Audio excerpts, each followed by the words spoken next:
እሺ አሁን ይሄንን ቁጥር ደግሞ በማባዛት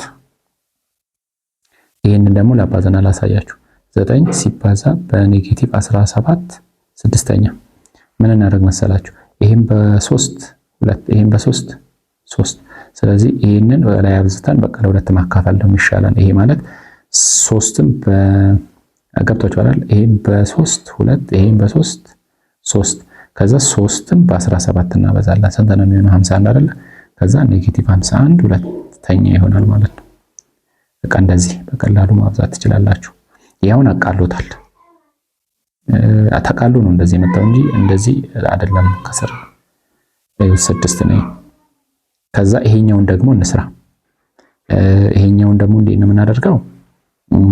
ይሄኛውን እናቃል። ስናቃልል ይሄም በ3 ይሄ በ3 ይሄም በ3 ይሄዳል አይደለ? ስለዚህ ይሄኛውን በ3 4 ነው። ይሄም በ3 9 ነው። ይሄም በ7 1 ነው። ይሄም በ7 2 ነው። አሁን በህይወት ያሉትን ቁጥሮች መደመር ማባዛት ነው እንግዲህ እና ምልክቱንም እያየን እዚህ ጋር ኔጌቲቭ ኔጌቲቭ ነው። ኔጌቲቭ ኔጌቲቭ ከሆነ ፖዚቲቭ ነው። ስለዚህ 1 ሲባዛ በ9 9 ነው። 8 ሲባዛ 4 ሲባዛ በ2 8 ስለዚህ 9 8ኛ ነው የሚሆነው ማለት ነው ይሄ። ስለዚህ 9 8ኛ ይሆናል። እስቲ መልሱስ ይሄውና ሰርቶታል። ይሄው በጣም ትልቅ ቁጥር ነበር። እሺ ይሄኛውን ደግሞ ይሄን ደግሞ ምንድነው የምናደርገው? ይሄን በ5 6 ይሄ ደግሞ ሁለቱ ብቸኛ ቁጥር ስለሆነ እንደዚህ ነው የሚቀመጠው። ስለዚህ 6ም በ23 እና በዛ 120 እና 18 138 ከዛ ይሄ ደግሞ 50 እና 35 85 እንደዚህ ነው የሚሆነው ማለት ነው። 138 ለ85 ማለት ነው። ይሄ አልተቃለለም። ይሄ ትክክለኛ መልስ ማለት መልሱ ትክክል ነው፣ ግን በማቃለል ቢሰራ ጥሩ ነው። የሁለት ንብብር ቁጥሮች ብዜት ከዚህ በታች በተመለከተው ሰንጠረዥ ተብራርቷል ይላል። ይሄ ማለት ሁለቱም አዎንታ ከሆኑ ይኸው ሁለቱም ፖዚቲቭ ከሆኑ ፖዚቲቭ ነው መልሱ አይደል? ሁለቱም አዎንታ ከሆኑ ይኸው እዚህ ጋር ሁለቱም አሉታ ነው። አዎንታ ብዜት ማለት ያው ሁለቱም ምልክታቸው ተመሳሳይ ስለሆነ ፖዚቲቭ ነው የሚሆነው። አሉታ ከሆነ ደግሞ አንዱ ፖዚቲቭ አንዱ ኔጌቲቭ ነው። ዜሮ ከሆነ ደግሞ ከሁለት አንዱ ዜሮ ከሆነ ነው። የማባዛት ጸባይ ንብብር ቁጥር ላይ ይላል። ይሄ ማለት እንግዲህ የምታውቁት እስካሁን ድረስ የሰራችሁትን እያወራ ነው። ይሄ ማለት ሀለኛ እና ሐመር መኛ ቢኖሩ ለና መ ከዜሮ ልዩ መሆን አለባቸው። ዜሮ መሆን የለባቸውም። በዚህን ጊዜ እንግዲህ ከላይ ያለው ማብዛት ከስር ያለውን ማብዛት። ይሄ ቦታው ቀየር ጸባይ ምንም ችግር የለውም። 2 ሲባዛ በ3 እና 3 ሲባዛ በ2 ምንም ችግር የለውም። ሌላ የማባዛት የተጣማጅነት ጸባይ ማለት ደግሞ 2 ሲባዛ በ3 ሲባዛ በ4 እንዲህ ማድረግ እንችላለን። እንዲህም ብናደርግ ምንም ችግር የለውም። ገብታችኋል? 2 ሲባዛ በ3 ሲባዛ በ4 እንዲህም ወይም ደግሞ 2 ሲባዛ በ3 ሲባዛ በ4 እንችላለን። ያ ማለት ይሄን ሁለቱን መጀመሪያ አባዝተን ከዚህ ጋር ማባዛት ወይም ደግሞ ሁለቱን አባዝተን ከዚህ ጋር ማባዛት። ይሄ ተጣማጅነት ባህሪ ነው፣ ጸባይ ነው። የመሃን ደግሞ ያው አንድን ቁጥር የፈለግነውን ቁጥር አሁን ሁለትም በአንድ ብናበዛው ያው ሁለት ነው የምናገኘው። ሶስትም በአንድ ብናበዛው ያው ራሱን የሚተፋው ማለት ነው። የግልቢጦሽ ይላል።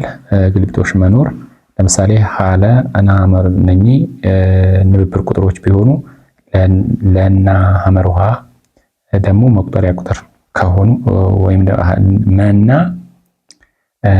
ይሄ ማለት ምንድነው? ለሐመር ውሃ እና መ ከዜሮ ልዩ መሆን አለባቸው ነው የሚለው።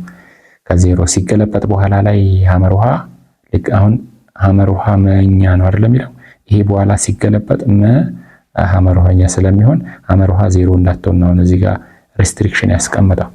ስለዚህ ይሄ ማለት ሀለኛ ሲባዛ ሐመር ውሃ መኛ አንድ ከሆነ ይላል። ያ ማለት ሁለት አንደኛ ሲባዛ አንድ ሁለተኛ ማለት እንደዚህ ሲጣፋ አይደለ አንድ የሚሆነው። በዚህን ጊዜ የአንድ ሁለተኛ ግልቢጦሽ ሁለት አንደኛ ነው ለማለት ነው። የሶስት አራተኛ ግልቢጦሽ አራት ሶስተኛ ነው ለማለት ነው። አያችሁ ይሄ አንድ ይሆናል። ያንን ነው የሚያወራው እዚህ ጋር። ለምሳሌ 5 6ኛ 6 5ኛ ነው መገልበጥ ማለት ነው። ታሃቱ ለአል ለአሉ ታሃት ይሆናል። የስርጭት ጸባይ ይህ ደግሞ ለምሳሌ 2 3ኛ ሲባዛ 1 2ኛ ሲደመር 3 5ኛ ቢባል ይሄንን ማሰራጨት። አሁን ይሄ ማባዛት እንደዚህ እያደረግን እናሰራጫ። እንዴት መሰላችሁ እናሰራጨው? 2 3ኛ ሲባዛ 1 2ኛ ሲደመር 2 3ኛ ሲባዛ 3 5ኛ እያለን እናሰራጫለን ማለት ነው። እንደዚህ ነው የሚሰራጨው። በመቀነስም ላይ እንደዚሁ ነው የሚሄደው። ለምሳሌ ይሄንን ጥያቄ እንዴት ነው የምንሰራው የሚለውን እዚሁ ጋር አብረን እንይ። ይሄ 4 3ኛ ሲባዛ -7 8ኛ ሲደመር 4 3ኛ ሲባዛ 1 2ኛ ይሆናል ማለት ነው። ከዛ ይሄንን እናቃል። ይሄን በ4 1 ይሄን በ4 2 ከዛ በቃ እነኚህ ብቸኛ ናቸው። ስለዚህ -7 6ኛ ይሆናል። ይሄ ደግሞ በ2 1 ይሄ በ2 2 ከዛ ይሄ ደግሞ ሲደመር 2 3ኛ ይሆናል። ከዛ ቦታ ብናቀያየርስ 2 3ኛ ሲቀነስ 7 6ኛ 6 ከዛ 2 4 7 -2 -3 6ኛ ይሄ ማለት -1 2ኛ ይሆናል። አያችሁ እንደዚህ መጣ ማለት ነው። ስለዚህ በዚህ መልኩ ነው የሚሰራው።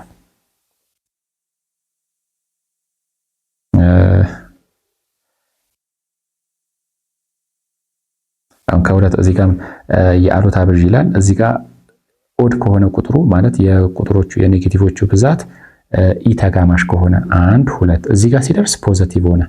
ፖዚቲቭ ከሆነ በኋላ ተመልሶ በኔጌቲቭ ሲባዛ መልሶ ኔጌቲቭ ይሆናል። አያችሁ እነኚህ ሁለቱ ምን ሆኑ ኔጌቲቭ። አሁን እዚህ ጋር ሁለቱ ፖዚቲቭ ሆኖ ተባዝተው ከዛ ተመልሶ አሁን ኔጌቲቭ ሆነ። ኔጌቲቭ ደግሞ በኔጌቲቭ ሲባዛ ተመልሶ ፖዚቲቭ ይሆናል ማለት ነው። ገብታችኋል አይደል? ይሄ ከዚህ ጋር ሲባዛ ኔጌቲቭ ሆነ። ይሄና ይሄ ሲባዛ ፖዚቲቭ ሆነ። ተመልሶ ከዚህ ጋር ሲባዛ ኔጌቲቭ ሆነ። አሁን ደግሞ ከዚህ ጋር ሲባዛ ኔጌቲቭ ፖዚቲቭ ይሆናል ማለት ነው። ለዛ ነው እንደዚህ ሆነው። ስለዚህ የኔጌቲቭ ብዛት ኢተጋማሽ ከሆነ መልሱ ኔጌቲቭ ነው። ተጋማሽ ከሆነ ደግሞ መልሱ ፖዚቲቭ ነው። ኔጌቲቭ 2 ሲባዛ በኔጌቲቭ 4 ከተባለ ተጋማሽ ነው አይደለም የሚሆነው 8 ነው የሚሆነው። ኔጌቲቭ 2 ሲባዛ በኔጌቲቭ 4 ሲባዛ በኔጌቲቭ 3 ከሆነ ደግሞ መልሱ ስንት ነው የሚሆነው? ኔጌቲቭ ነው የሚሆነው ማለት ነው።